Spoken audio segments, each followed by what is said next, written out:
Big brother. I know. Welcome, everybody. Welcome to the House Committee on General and Housing. And today is the first day of April. And Wednesday. We, at 9 o'clock, we convene jointly with the Senate Committee on Economic Development, Housing and General Affairs. And to celebrate the beginning of Fair Housing Month and take testimony.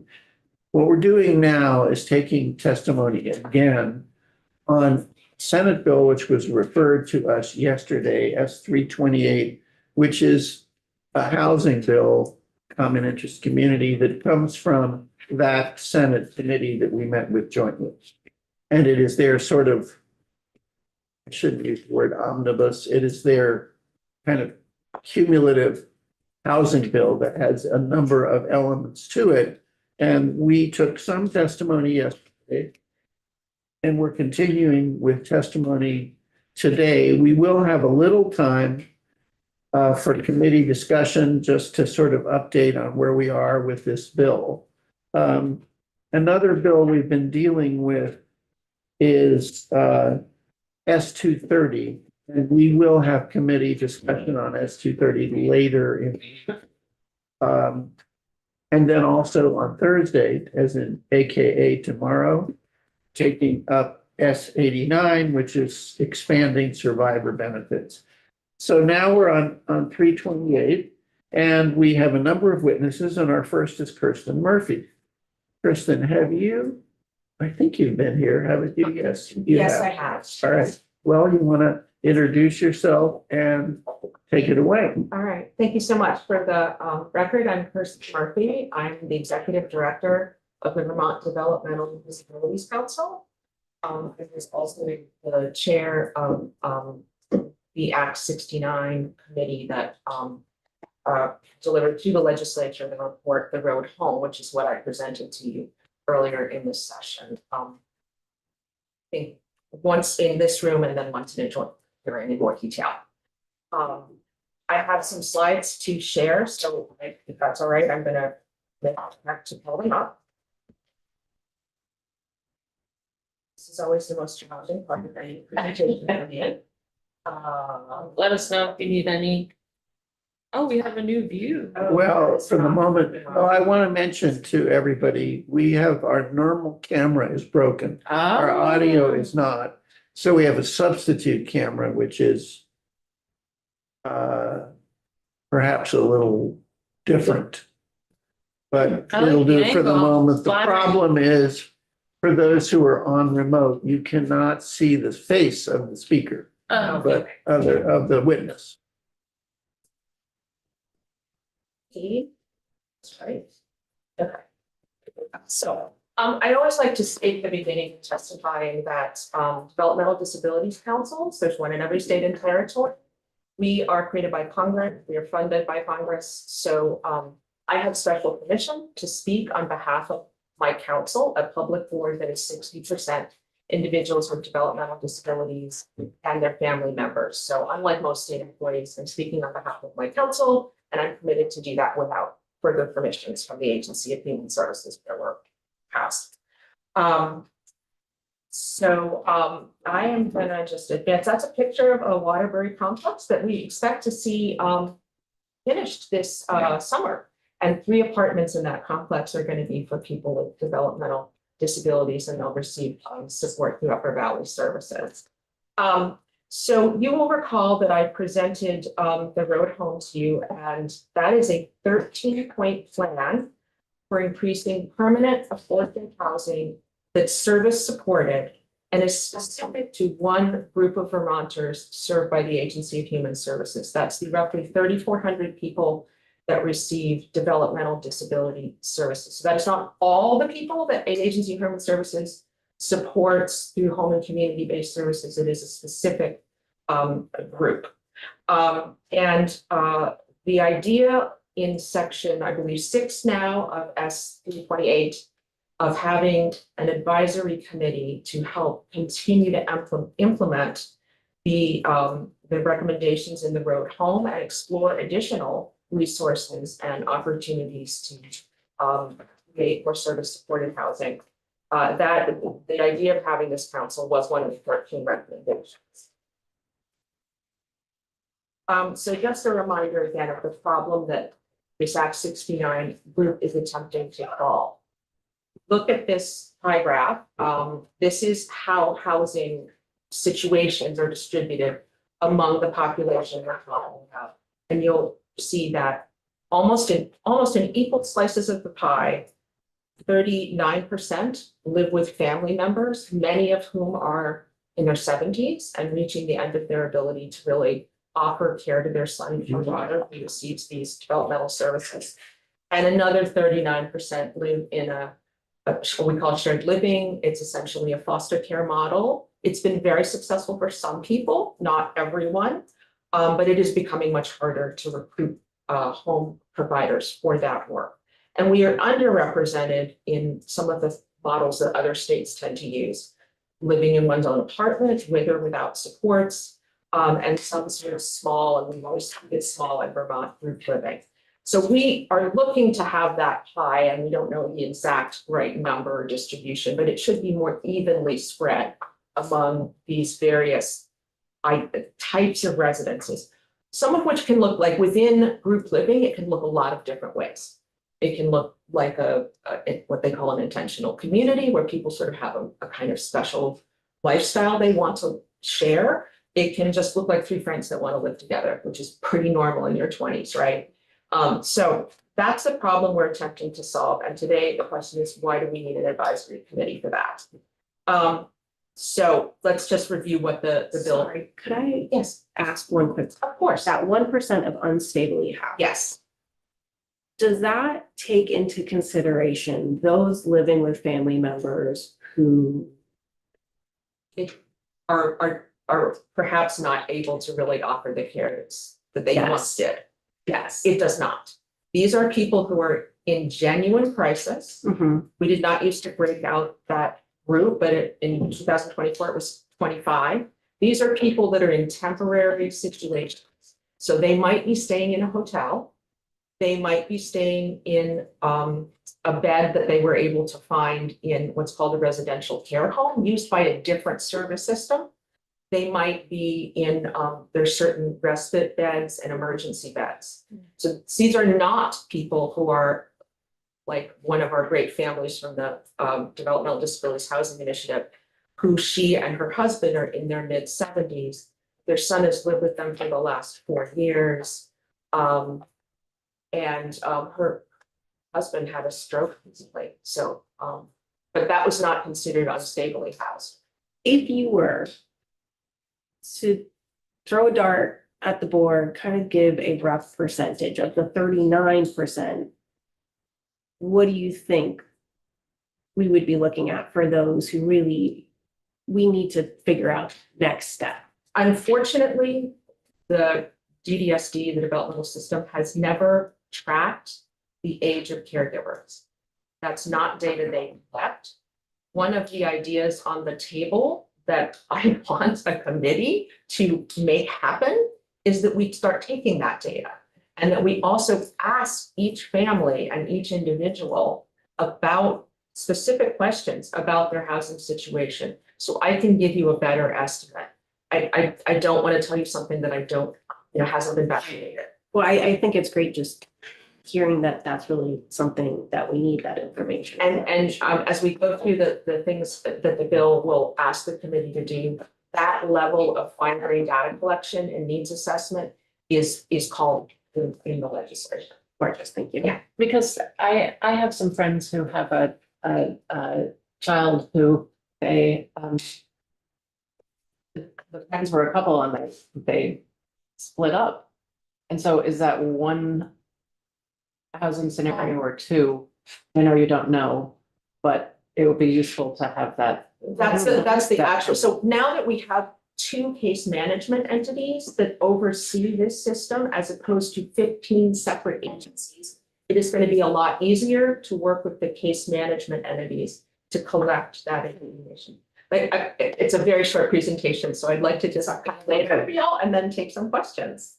All right, so The bill says that in a very wordy way, that the purpose of having a supported housing advisory council is to align the folks that work on human services and the folks that work on housing, to get them together, working together, aligned.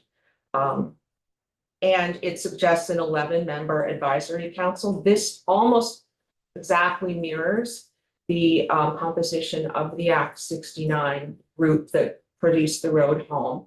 And what I want to say about this is two things. One of the really, I think, really smart things that the legislature did in setting up this committee, initially under Act 69, was to put people in the room that just don't get to problem solve together.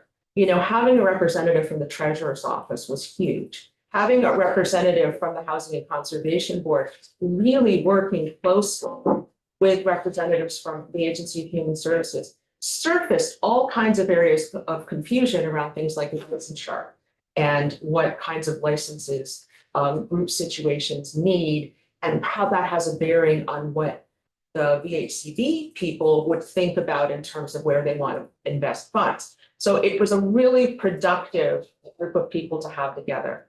I'm anticipating a question as to why there are 2 seats for members of the parent group, the Developmental Disability Housing Initiative, and 2 for Green Mountain Self Advocates. That was a recommendation in the road home. And that is because when people have the least access to government resources and understanding how government operates, you're at a disadvantage in those kinds of forums. And so I convinced the committee that it is really important that those groups be given 2 seats so that people felt more comfortable bringing forward their lived experience and bringing that to the table. The duties lined in the report or in the law, the bill, talk about reporting annually to you all, the 4 committees of jurisdiction, you, House Human Services, Senate Health and Welfare, and then Senator Clarkson's committee. And these are pretty broad bullet items, but I'll just sort of give you some examples. Administrative and programmatic reforms. There are lots of recommendations in the road home that don't travel through the legislature and yet need a cheerleader to make sure that they happen, right? So some of them have to do with data collection. I mentioned the licensure issue, which there's already a subcommittee I'm chairing to be working on recommendations around some revisions to licensure. There are some issues around opening up existing housing Section 8 waiting lists and encouraging this population, which has not always been encouraged to get on those waiting lists, not by the housing authorities at all, but often by people in their lives, like their parents or caregivers or workers. So there's a lot of work to do that we can be able to report to you annually, the progress toward those recommendations. The needs assessment is exactly the data collection that you asked about earlier. That has to get done by next November. I want to be able to come to you and give you a very fine-grained look at exactly how much we're talking about in terms of housing and what counties we're talking about. And what the timeline for that really is like. When the Act 69 committee was working, we had about 10 weeks to do our work. There was not time to do that data collection.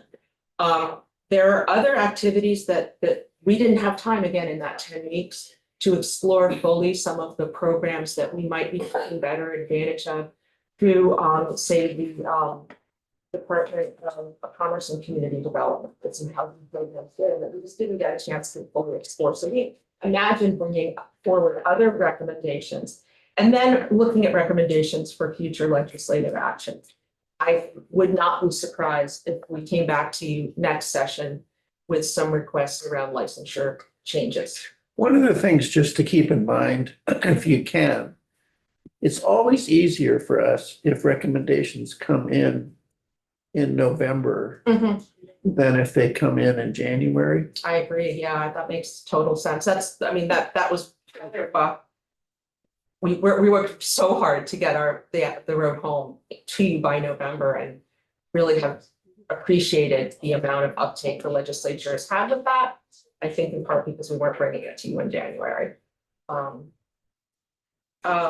So I don't know how this lands in your committee, but some lawmakers are a little sensitive about creating more advisory committees. I think this one is really important, and I agree that we may overuse them a bit in state government. But this problem is urgent. It's not going to go away. That we are relying for 78% of our residential settings are in our least stable models. We have to start addressing that incrementally over time. This is an opportunity to really, for you guys to direct human services and housing professionals to work together and step out of their silos, and that is critical. The 13 recommendations, and I dare say future recommendations, all work together, right? So you can't kind of pick out one thing and only do that. So having coordinated leadership is really important. And then, there will be some need for public funds, and we need to be accountable, those of us working on this issue, to you, the legislature. I also want to say that we want to work ourselves out of a job on this council. It came up in Senator Clarkson's committee, and I said, yeah, a requirement to sunset at some point, we could live with that. But I promise you, whether you ask for it or not, we want to be out of a job in 5 to 7 years, right? Because we need to solve this problem. And so we look forward to digging into the work and then saying it's done. And that pie looks like a better distribution. That is what I have for you today. And I'm happy to answer questions if that's okay with the chair. Any questions? Yes. I have a question. In talking to some of my constituents at town meeting day, actually, we were discussing the 802 homes program, which I'm sure you're familiar with, right? About these pre-designed. Yeah. And she was asking whether they incorporated universal design, and I said, well, that's a great question that we have talked about. But he said, something is, and she brought up the fact that that it just behooves our state to make sure that we think in terms of an aging population. So a lot of the conversations we have already had, but I'm thinking about specific to this conversation right now of a shared living model or a family, shared provided model. Do you have any input, or would part of that design process benefit from your contribution in conversation about? I think I see where you're going here. Yeah, It's a slightly different problem, but a related problem. And I think, well, first off, Vermont is a little odd in that people with the most complex physical disabilities, like cerebral palsy, are not served in developmental services. They are in almost every other state I can think of. So they're served in the Choices for Care program. And there has not been as much research on the housing needs of that program. And I do think that ought to happen, but the committee we're talking about today, that would not be under their purview. I think a great opportunity is that if it survives the budget process, there is a full-time position written into the House side budget for housing specialist for Dale, which they desperately need. And that position will oversee all of those home and community-based service programs and could really have some impact on studying some of the gaps around design and the needs of people. I mean, we have some wheelchair users and other people that need a lot, special design. And I love working with the Housing Conservation Board because when they invest in something, they insist on some of those important features. So but I think that that's important, and I think this committee could maybe have a little impact on that, but it has a slightly different charge. But there are opportunities, and it's really important for us to keep working on that. Thank you. Are there any other questions by members of the committee? Kirsten, thank you very much. You're very welcome. Thank you. Our next witness is Peter Tucker. Peter?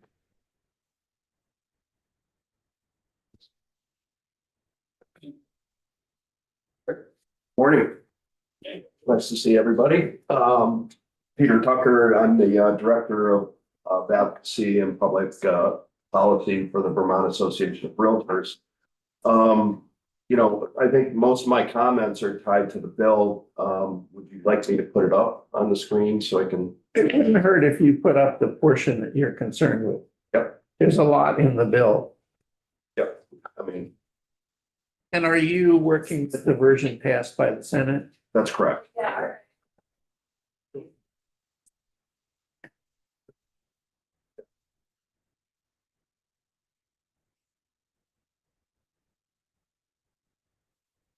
Right. And I'll be honest with you. I mean, I think you heard on section 6, kind of, the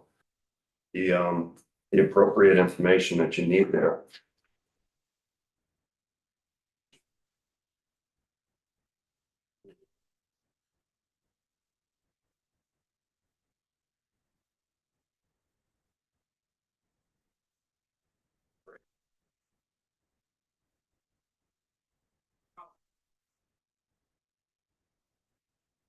Too big now. Get it right size for you guys. You need a little help? How's that? There you Yeah. go. Yeah, better? Good. So. Right, and we can read all that, great. So Peter Tucker with the Vermont Association of Realtors. We've been working on housing bills with this committee and the Senate Committee on Economic and Housing for years. And I think, a lot of progress has been made. Just a couple of minor comments, and then I'll get to section 4. When we first looked at this bill in our Government Affairs Committee, I have 2 members. One is a select board member in a small community, another is on the planning commission. And the municipal plan section and the language that the committee had initially to describe, what the, kind of the housing needs targets was pretty significant. And, my guys who are both volunteers were kind of like, if this is coming our way and we're going to have to do all of this work in terms of housing needs assessments, that, that many volunteers may not have the capacity to do that. The committee reduced that and, we appreciate that. So I think it just goes along with the regional plans, in terms of housing needs assessments, and that should work out just fine. Peter, one of the things you might want to do is take a look at what we put in 775, Mhm. because our natural inclination would be to put our language in here. Yes, in 775. Yeah. Look at the language in 775. We don't know yet whether the vehicle will be this bill Okay. or 775. Mhm. But I'm just saying, Sure. without speaking for the committee yet, our natural inclination would be when both this bill and our bills dealt with the same thing, would be to put our language in this bill. Okay. So you want to, I'm just saying, you Sure. ought to look at 775 and be prepared to let us know, Right. where you are on that. Yeah, I mean, I've definitely looked at 775, but I'll do that again. Okay, great. Try and, I knew that, a lot of elements are common, some are different, and, what's going to prevail is, going to be kind of the making of the sausage at the end of the day. Between the 2 committees. I'd like to think of it as prime rib, but anyway. Prime rib, the making of prime rib, but that's. Let me go on.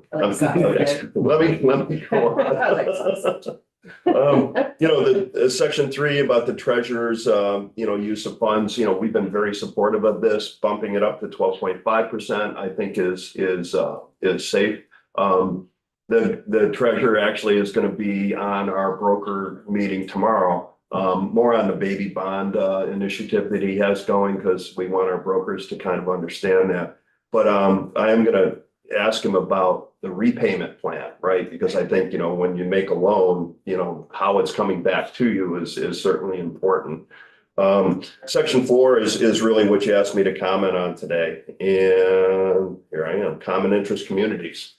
So when I started selling real estate in 1997, that I was down in Killington, and that was the very first year of common interest community, a requirement of any condominium to provide, documents, their bylaws, their budget, that sort of thing. I think I sold 5 different condominiums and 5 different projects the first year, and none of them had a clue how to create that document for the public. They were like, we don't have to do this. I said, well, actually you do. And so from a common interest community perspective, I've been involved for a long time. Homeowners associations are a little bit different animal, and I think a lot of this language was aimed at homeowners associations. But the reality is that underlying that is this concept of common interest communities that need to manage the affairs of a group of folks, and make that work. The concern we have here is especially with condominium projects and the underwriting guidelines of Freddie and Fannie Mae, to make a loan for a condominium, a conforming loan that can be sold in the secondary market. There are requirements, and we did a lot of, there's a condominium questionnaire if you're trying to finance a condominium, that requires information about how many units are leased, how many units are for commercial purposes. And if it's over that threshold, it doesn't meet the underwriting guidelines. And I know Chris Delia was in here yesterday, and he and I had talked about this as being probably the major concern here, the unintended consequence of allowing, rentals, leasing of residential units, subleasing, and for commercial purposes could potentially make that particular project not eligible for conventional financing. If it's done by the condominium association as a covenant or a bylaw for their association, and they made that decision, we're just not going to allow rentals, things of that nature. I think that works. This is designed to be a statutory change that would allow or would require all condominiums to allow those rental units, and it could impact financing, not for the folks that are there, but for the next guy in line trying to buy a property in that particular project. Accessory dwelling units, I mentioned I came from, selling condominiums, and I'm trying to think about how you bolt an accessory dwelling unit onto the 3rd floor of Mountain Green at Killington. But, for homeowners associations, I thought that was a very practical place to be. Section 6 on the service, folks, service supported housing. Go ahead. Yeah. Before you leave section 4, do you have proposed language changes? Or you're just alerting us? I'm alerting you, and so this is a report. Yeah. And so I guess making sure that Ledge Council is aware of the concern and looking at that. I'm not the financing expert, Mr. Delia is, and I guess what I'd like to do is go back to him and see if there's some recommendations we can make to Ledge Council as they prepare this report for you. And happy to be involved in that process. So I don't have anything specific at this point, but Chris would know the thresholds, right? Like how many units, if they're rented, would then create this financing issue. So I need to do a little bit of background work with him to see what we could recommend. But it would be to Ledge Council because they're the ones creating the report. Well, I can see, for example, if you go back. A little, just a little, no, it'd be the introduction, but just go to the next page, yeah. Okay, well, I'm sorry. Common interest community report, okay, right there. Yep. Just go down, see if you can get the next 2 or 3 lines. Right here. Right there, instead of just saying legal, it would be legal, financial, and lending issues. Right. Something like that. What you're telling us is there's more than legal issues. Yeah, it is. It is really. Right. Yeah, well, That's a maybe good that point. way to do it. Okay. Okay, all right. Yeah. Let me talk with Chris and then, Yeah, okay. provide some specific language there, but I think that certainly should be addressed. That's, our big concern Okay, and should be addressed. Thank you. Yep. so I'm sorry I interrupted. You're now going to section Well, 6? section 6, you heard it. Yeah, I mean, yeah. I don't have any additional comments, for this particular section that you're looking at today. I think it's, I wholly believe that, you're in good hands with this, the agencies involved. Just wanted to go municipal zoning. Adding manufactured housing to this section of the bill, just seems to be, maybe a little bit more appropriate. Permitted. Let's see, I'm sorry, let me just get to D. Right, shall be, that duplexes shall be a permitted. Is a, even though it's two words, it's a significant change, right? I mean, if it's permitted, then, it would not be reviewed, essentially, it would just be allowed. So, to the chair's, interest in kind of by right zoning, I think this is a step in that direction, just addresses duplexes at this point in time, but is, I think it's a consequential change to the, to the underlying legislation. And then section 8, this was interesting, involved in the discussion about, eliminating state permits. I know that the Senate committee was concerned that municipalities be allowed to manage their wastewater systems. And, the real reason I wanted to pull this up is because, and this adds a fire district. And I'm only dealt with a few fire districts, but there are fire districts that have water, certainly they have water, and they also, and very often have wastewater. They're a subdivision or a separate fire district away from, the town a little bit. So I thought that was useful, but the municipalities have plenty of ways to manage their wastewater, flood areas identified with service limits, served by water and sewer, mobile home parks, so all of these things are tools of the municipality to manage their wastewater systems. And I think that is a, they have plenty of ways to protect their system to make sure that they can handle whatever increase in capacity, as we're trying to get more housing and use the systems that are in place more effectively. This language, which is already existing, gives the towns plenty of opportunity to manage their systems. Yeah.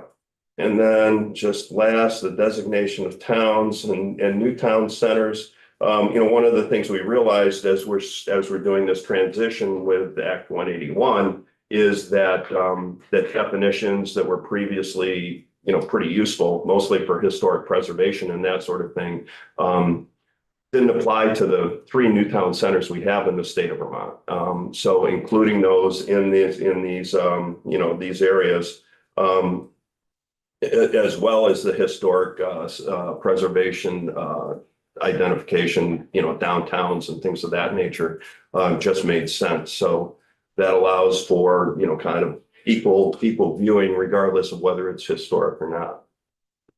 And that's kind of what I had. Appreciate the opportunity. Okay. Committee members, do you have questions of Peter?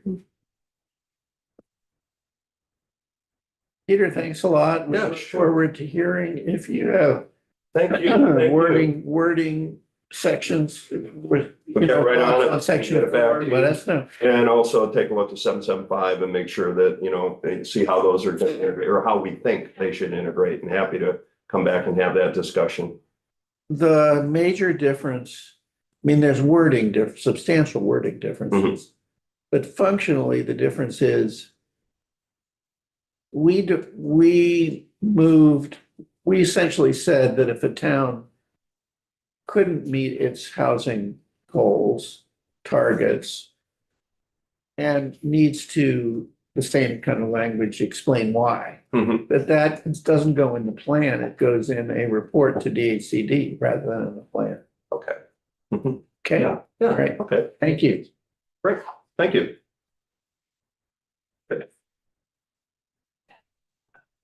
Is George gonna be on Zoom? They're waiting for me. Testifying. I hope not. You're ready to talk. Our next witness is George DeMoss. or he'll tell me how to pronounce it. George, welcome. Hello, it's Before I massacre your last name, want to introduce yourself? George Demas, and I'm the Hey. General Counsel at Vermont Housing Finance Agency. Welcome back. Yes. So you want to give us your testimony? Sure. This is specific. The topic and the agenda is sections 4 and 6. I did want to sort of give a plug to putting back in the original section 2 with the down payment assistance language. Does the committee remember? Let me just interrupt for a minute. Remember, I'm reminding members of the committee that there's a difference between the bill as it left the Senate Economic Development Housing Committee, Yeah. amazingly, and the bill as it left the Senate after Senate Appropriations, headed by my senator, got its hands on it. So what George is proposing is that we look back at what left the Senate Housing, Senate Economic Development Housing Committee. Right, George? So you want to just mention what that is, and then and any change that you would advocate. I wouldn't advocate any changes. The idea is to extend our ability to sell state housing tax credits and use those funds for our down payment assistance program, which I know Maura Collins, our ED, has provided you all with plenty of testimony on the benefits of that program. And the issue that we found, especially in the last few years as interest rates have been going up, is that people aren't refinancing their original loans. So the down payment assistance that we've been giving out hasn't been getting, sort of repaid so that it can get then relent to new people.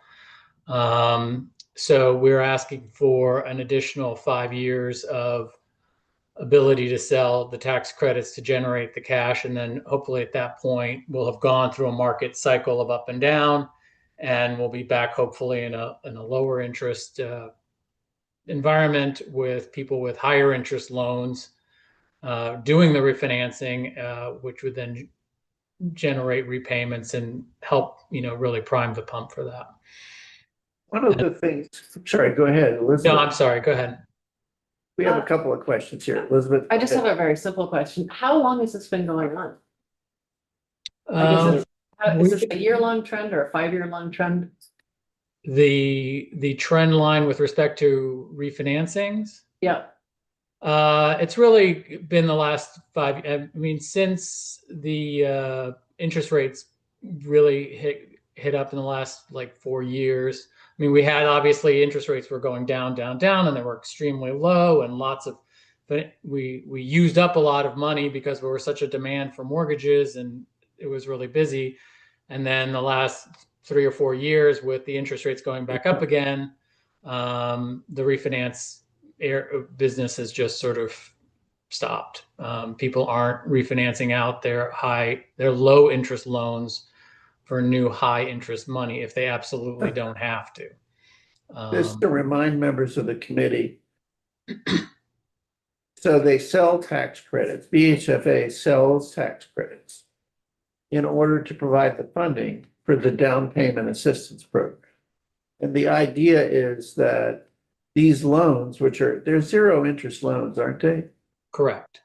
They're zero interest loans, but they are repaid when you refinance your house.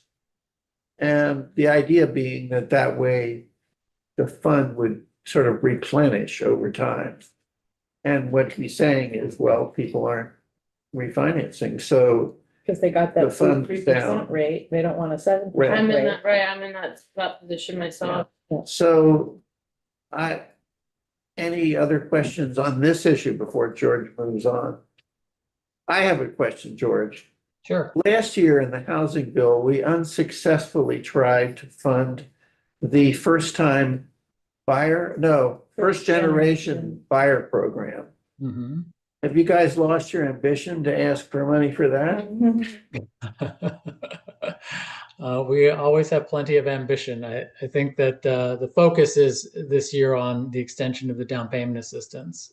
Most people who are first-time home buyers also qualify for the down payment assistance as well, because that's also targeted to go along with our normal lending programs, which target first-time home buyers. The first generation is a grant, it's not a loan. And so that is specifically additional money for people who are deemed to be first generation and therefore not have access to sort of a generational wealth, support basically from parents who have equity in homes that can, provide some extra money for them to help them out. So you're kind of emphasizing this year the down payment assistance. Okay, Yes. yes, go ahead. And still, I'm just trying to still wrap my head around like what the future will look like if we do this now. So is your thinking that if we're providing loans for down payment, if we're providing loans for the down payment for at the current sort of high-ish, I mean, not historically, Right. grand history portrait, high interest rate mortgage rates, as opposed to most of the holdings we have, or most of the loans that are outstanding are at the 3% mortgage rate holders, right? That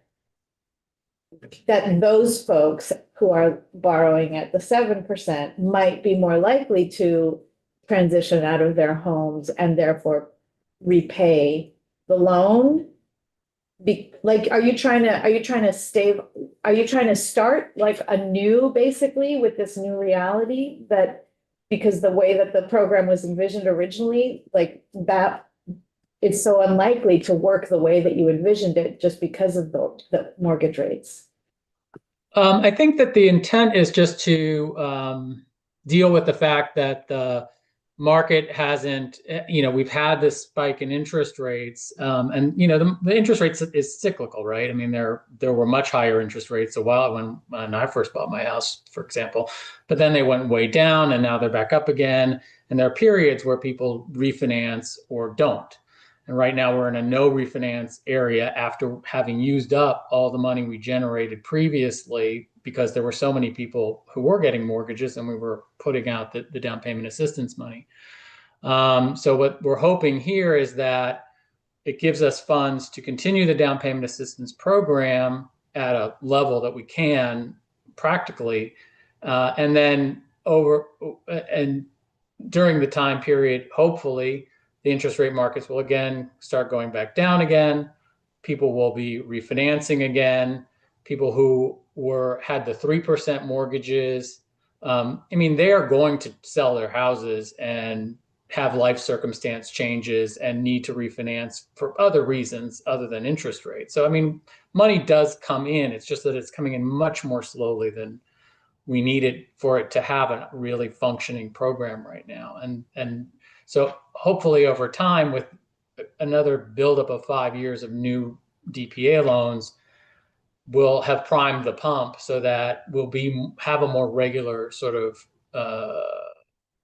payback coming in to help support the program going forward, and not have to come back for another 5 years worth 5 years from now. That's the hope. Other question, you get it? Yeah, I'm just worried that interest rates won't go down. Yeah. Well, there have been periods of very high interest rates for long periods, but it has been cyclical. All right, so any other questions before George moves on from the down payment assistance program, which again, members, we will not find in the as passed version. We find it in the other version. As introduced or as passed. George, go ahead. Okay, and then the next section that sort of I have heard some testimony on, and I just wanted to throw in our 2 cents on the common interest community, section 4. The issue for us on that is both that for our mortgages that we provide, our tax exempt bond financing for, that all those mortgages have to meet secondary market requirements and basically Fannie Mae and Freddie Mac rules. And there are lots of rules relating to how loans can be made into condominium projects.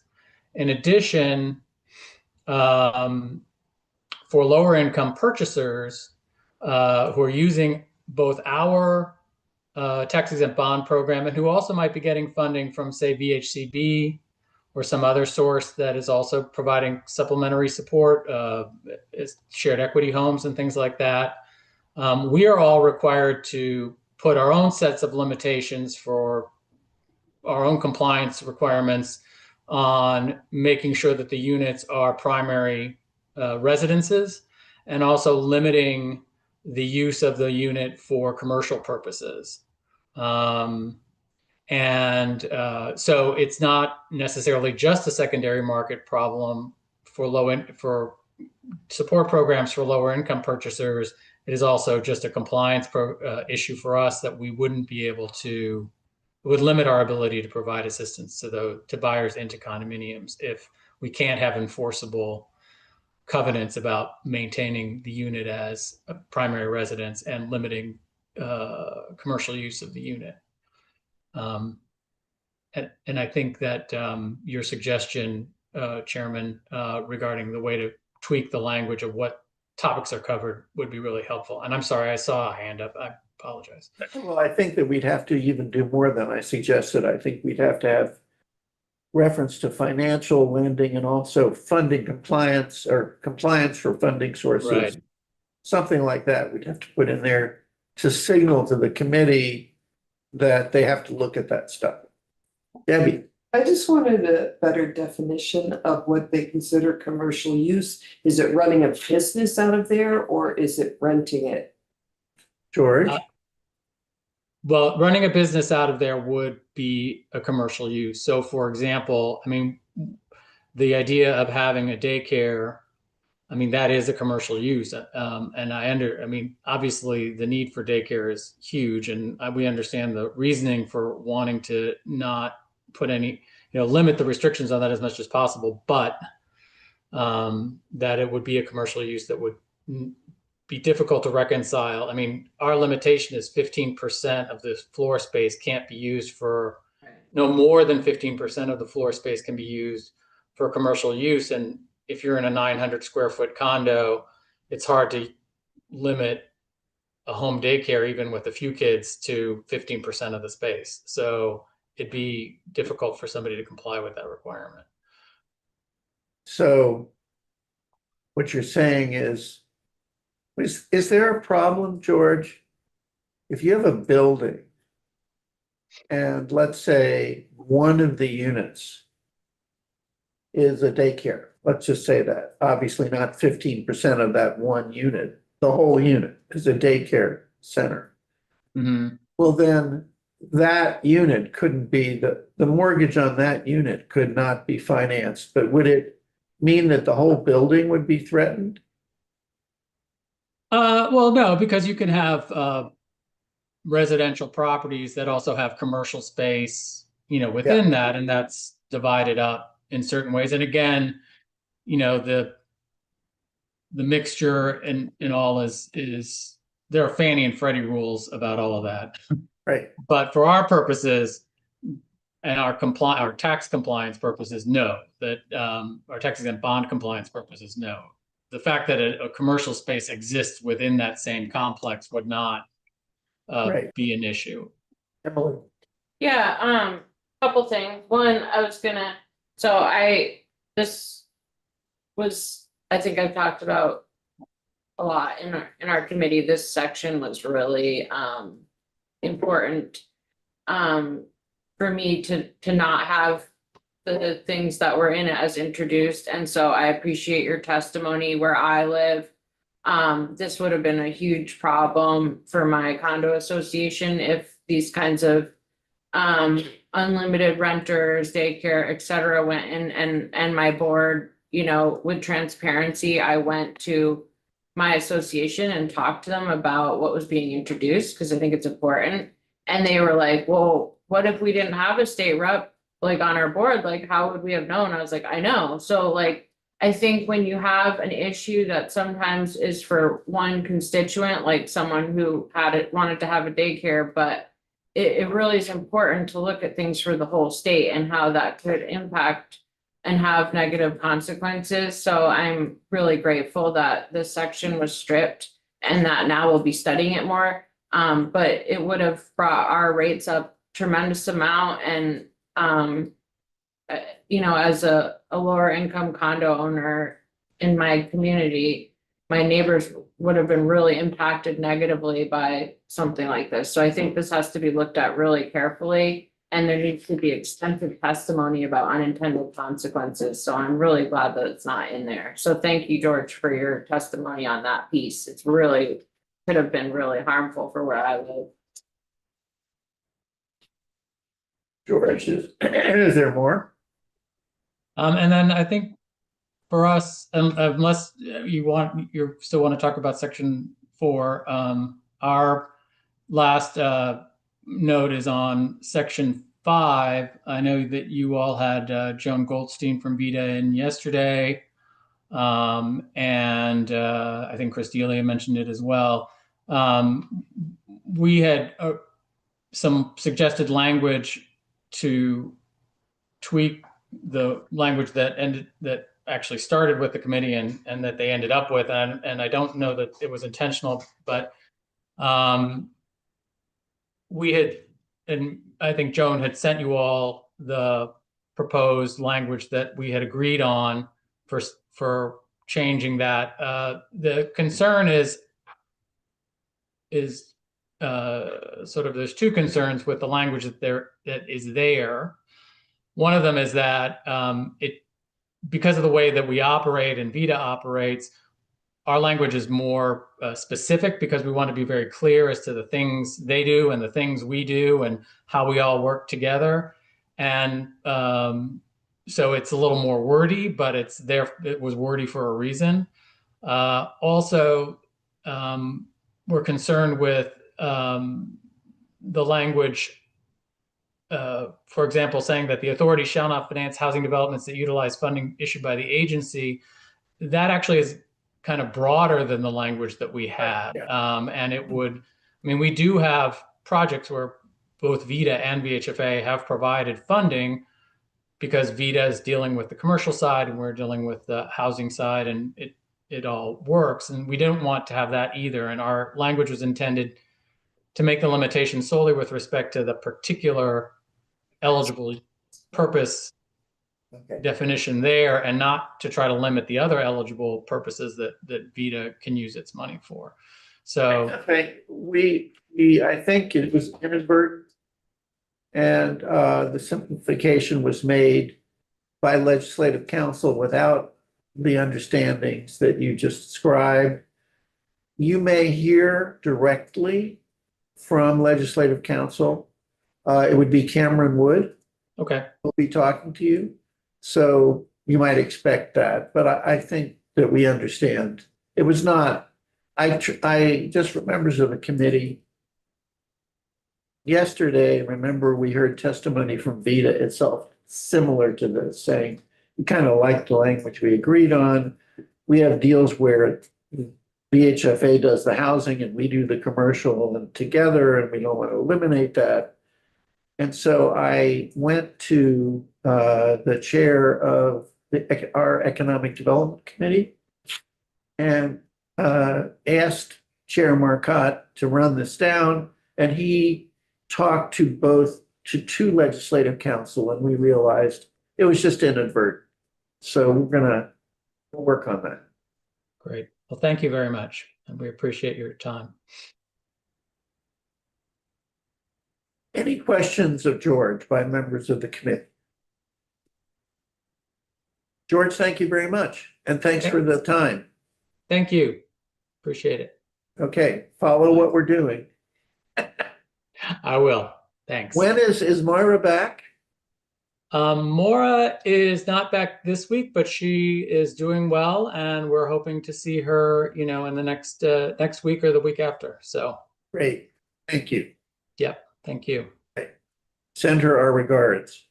We will, for sure. Thank you. Okay, Bye-bye. so our next witness is not available right now. That was going to be Samantha Sheehan from the League of Vermont League of Cities and Towns. So the next thing on our agenda is committee discussion on this bill. On my side, all I want to say is we will quite possibly be having more testimony on this bill, and also I have talked with Chair Shelton of the Environment Committee, because I think there are a couple of sections of this bill that primarily lie with her committee, not ours. And so I don't know at this point how that's going to happen. I think what it means is probably we vote it out and it either goes to a flyby in her committee or they actually take possession for the sections that belong with them.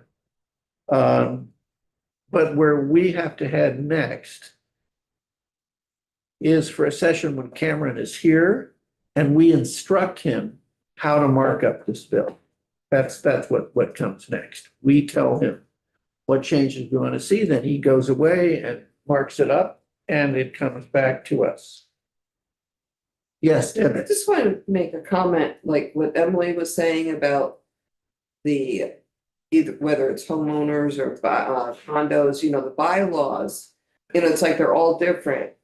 We're in a condo situation and our bylaws say you cannot run a business out. I mean, you can do rentals and all that, but you cannot run a business. So our insurance that we get, you know, if somebody started running a business out of their condo, the insurance that we have on our association would not cover any incident if there was one that would happen there. So I just wanted to say those bylaws dictate so much. Well, and insurance companies do as well. Oh, yeah. Even if you have a rental, if you have a house and you want to rent it out, if you rent it out more than X days a year, it becomes a commercial project, and then there's a different insurance requirement, et cetera. And it can affect rental units as well. So that's all I have to say at this point. Yes, we're just in discussion Yeah. at this point. Again, I just am really grateful that, those pieces were not in there when it came over to us, and,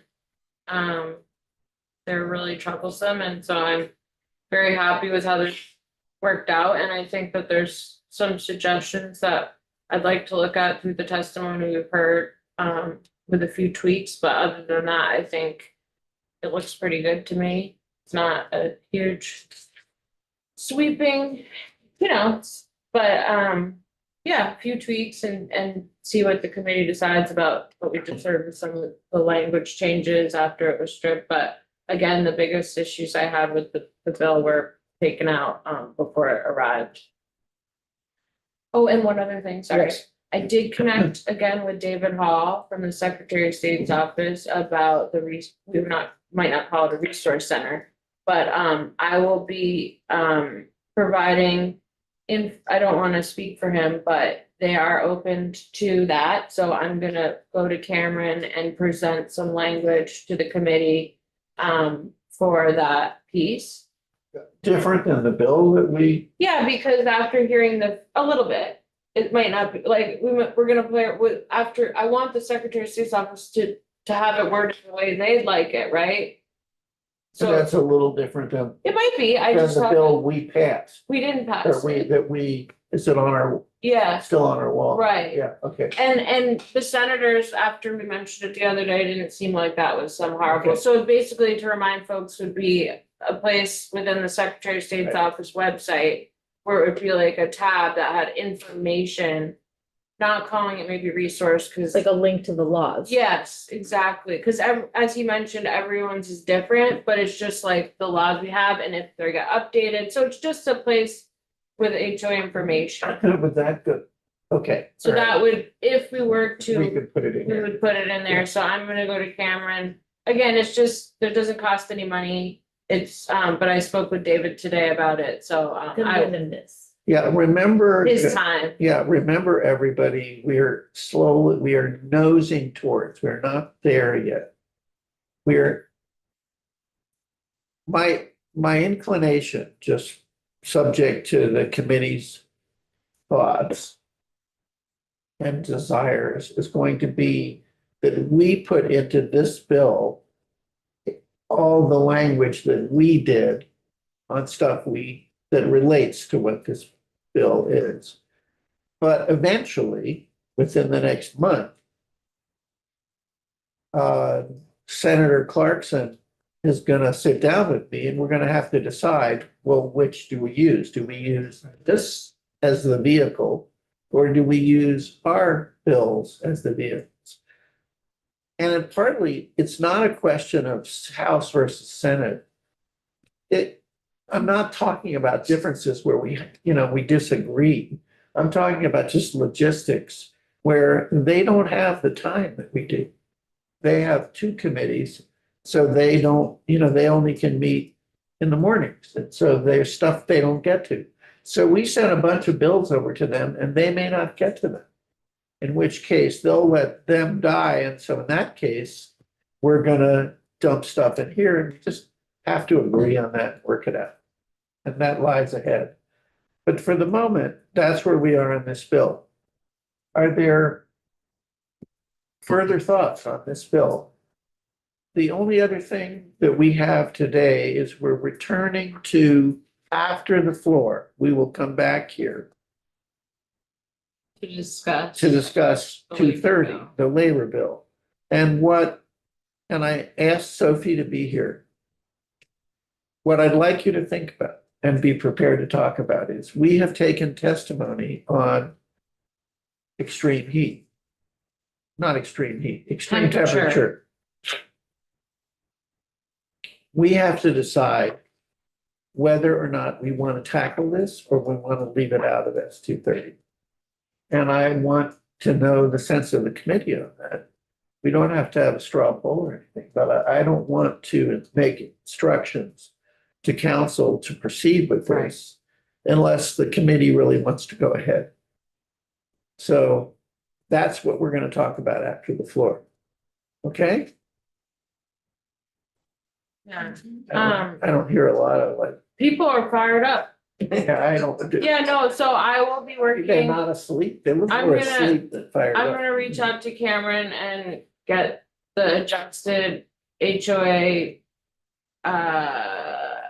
Language, yeah. information page Yeah. language, so I'll present that, and then I have one witness who I'm gonna, anyway, but I have someone that I think would be really great to talk on the housing bill, that Cool, cool. wasn't We can able do- to in the Senate, and I was approached, so I think they'd be great. Yeah, and also, I don't know why. Do you know why Mary and Samantha said, was she just unavailable? Conflict? Scheduling just kept not working out. Yeah, okay. So she'll be back. So But yeah, I have an expert on HOA stuff that would love to come in, and so I'm gonna add that to the, Okay, great. but if other people have. We're gonna have to reword this HOA section. Right. Okay. Comments, thoughts? Early lunch, I guess. Yeah. Oh my goodness. All right, we will reconvene after the floor. I don't, Floor's Wednesday. not long. the floor isn't that long, so we'll reconvene after the floor and tackle the issue of what's next for 230, particularly with the big issue for us is the extreme temperatures issue. Okay? Sounds good. And I don't want people just saying, yeah, let's go ahead, or like, no, I hate it. You have to say why. I have lots of thoughts. Let's I'm hear hoping for it. after. Oh, yeah. Start right No, now. after- After- For the- After floor. We